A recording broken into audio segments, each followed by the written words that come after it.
Hello everyone, and welcome back to the Ruinland Environment tutorial series going over how I created things in the Ruinland environment. Today we're going to be going over the texturing aspect, and so first we're going to walk through the Substance Designer file here, and this video will be a little bit different than the other ones. It's not going to be a time lapse, it will be me actually going through the files.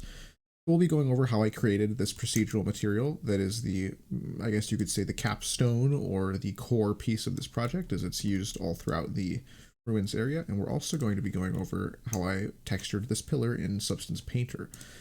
So starting off with the designer file here, if we go to the beginning, the basis, as you would imagine, is a tile generator.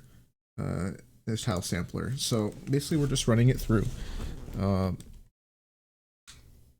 several different nodes to get the sort of effects that we are looking for, right? So we're going to start out using edge detect and slope blur to get these sort of chips, I guess you would say, in the edge, and you can see these here in the actual finished texture. They're these sort of like lines here and this sort of dip here, right? That's going to correspond with like these, right? These chunks missing out of it.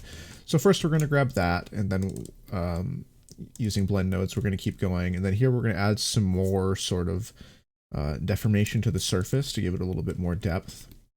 And I did this one using the cells node here and using some directional warps.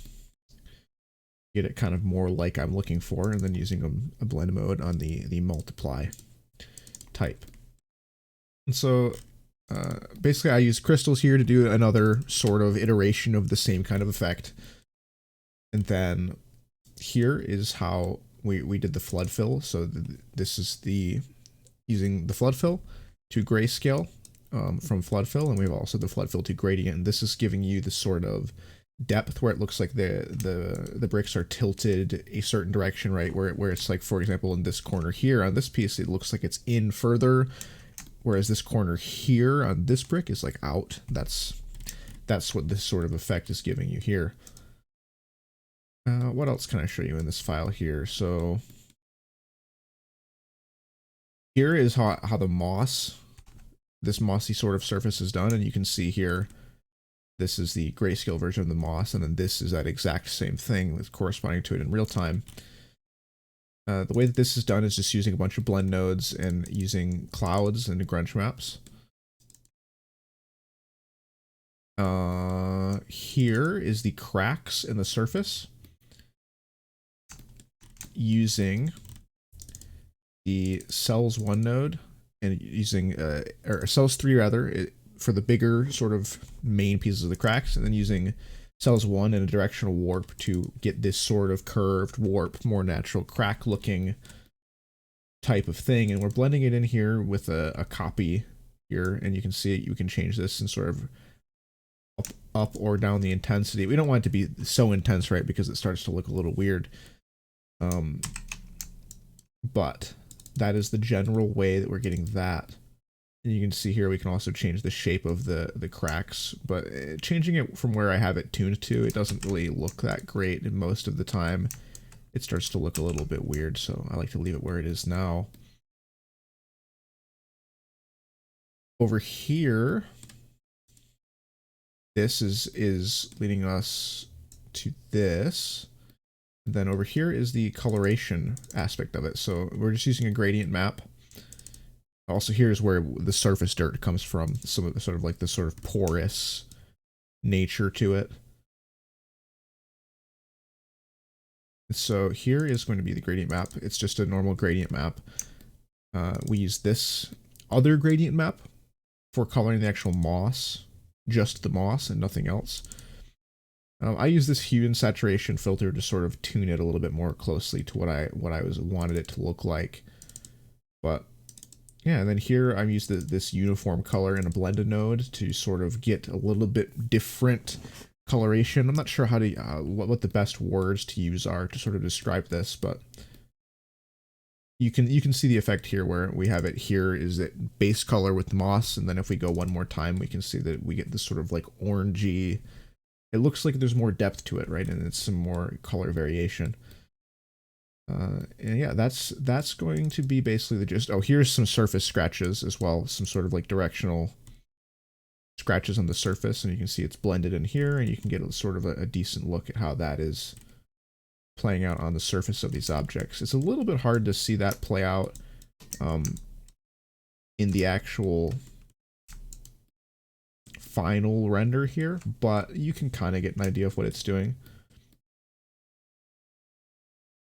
And yeah, so that is the basic node layout. I didn't explain it the best, but hopefully you can get a pretty good idea of how that works. And so now let's take a look at it in practical application.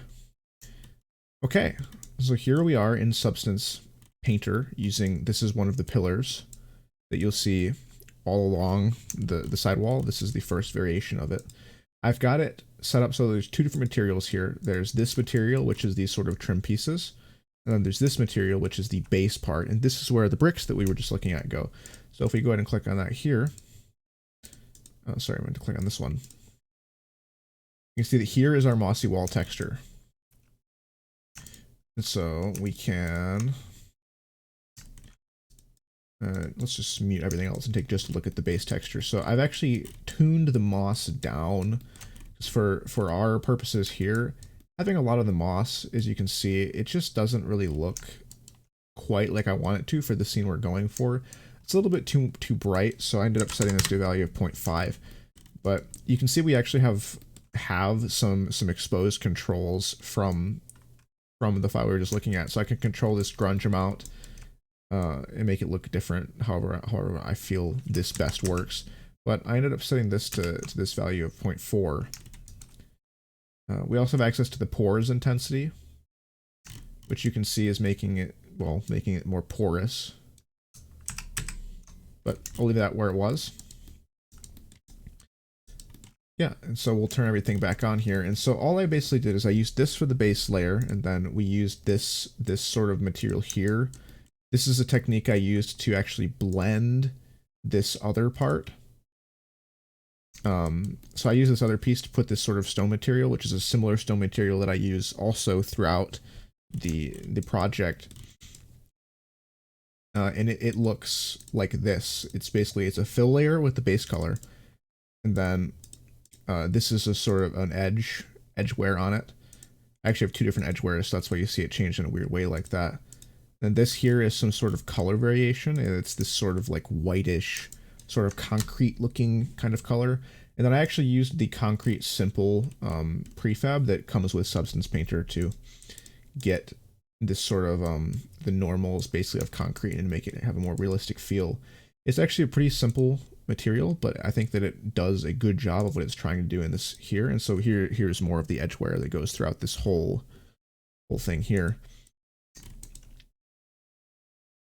And then what I was showing you here is actually, it's a blend, because you see there's this hard line here. This is that same material painted onto the bricks here so that it sort of blends together and it looks a lot nicer. Aside from that, basically all we really needed to do to make this look like we wanted it is do some edge wear here, which is what this is. This is going to be an edge wear. And then use the dirt modifier, and I adjust the sliders to get it looking a little bit more like I want it to, and this gives it a nice grungy feel. And so this is basically how I went about texturing everything in the scene. It's not as complicated as you would expect by looking at it, but the way that it turns out I think is nice. So that is the gist of all of the texturing within the scene, and thanks for watching.